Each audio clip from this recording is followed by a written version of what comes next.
Without culture, and the relative freedom it implies, society, even when perfect, is but a jungle. This is why any authentic creation is a gift to the future. A man's work is nothing but this slow trek to rediscover, through the detours of art, those 2 or 3 great and simple images in whose presence his heart first opened.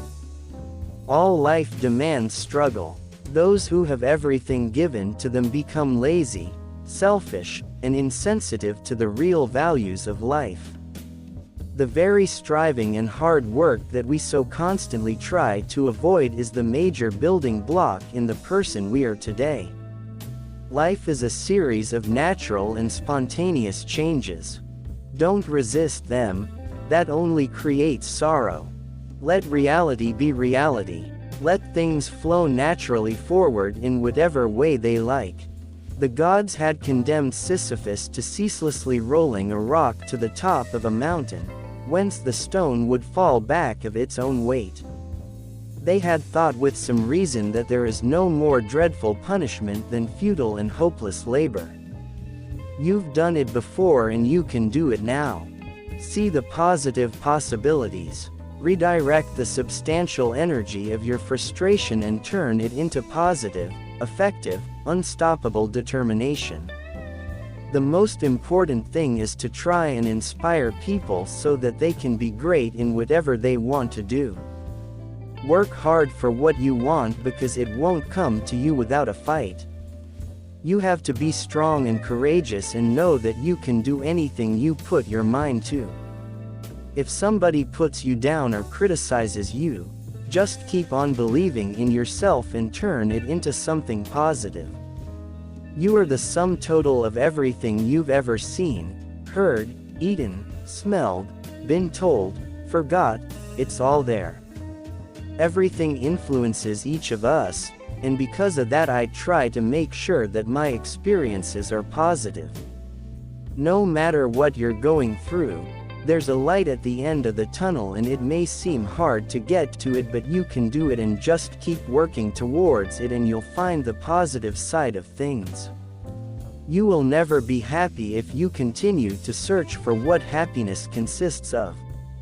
You will never live if you are looking for the meaning of life. Do not dwell in the past, do not dream of the future, concentrate the mind on the present moment.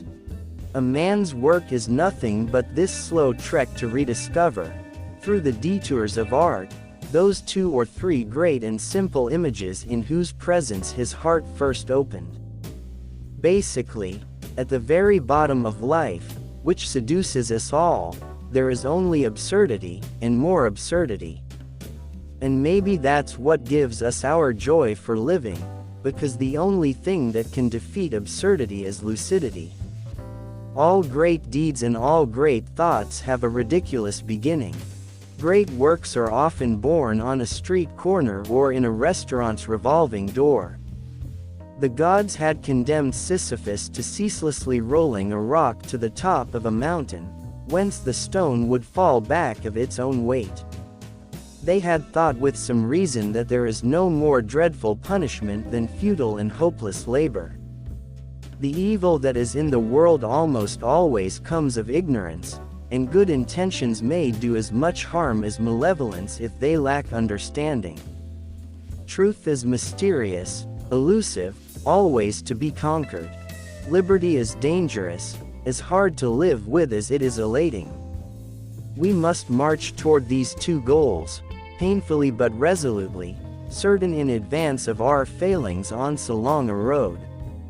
We always deceive ourselves twice about the people we love, first to their advantage, then to their disadvantage. In order to exist, man must rebel, but rebellion must respect the limits that it discovers in itself, limits where minds meet, and in meeting, begin to exist. It is necessary to fall in love, if only to provide an alibi for all the random despair you are going to feel anyway. Against eternal injustice, man must assert justice, and to protest against the universe of grief, he must create happiness. The modern mind is in complete disarray.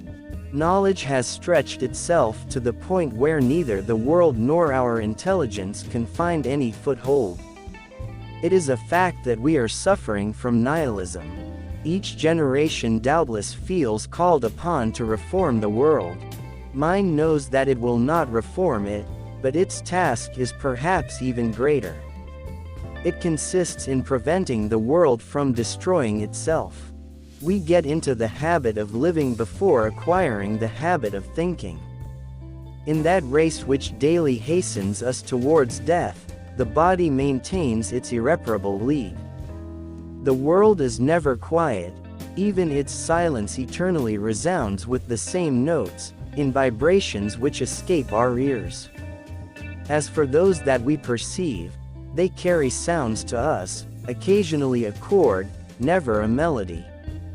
It is a kind of spiritual snobbery that makes people think they can be happy without money. Without freedom, no art. Art lives only on the restraints it imposes on itself, and dies of all others.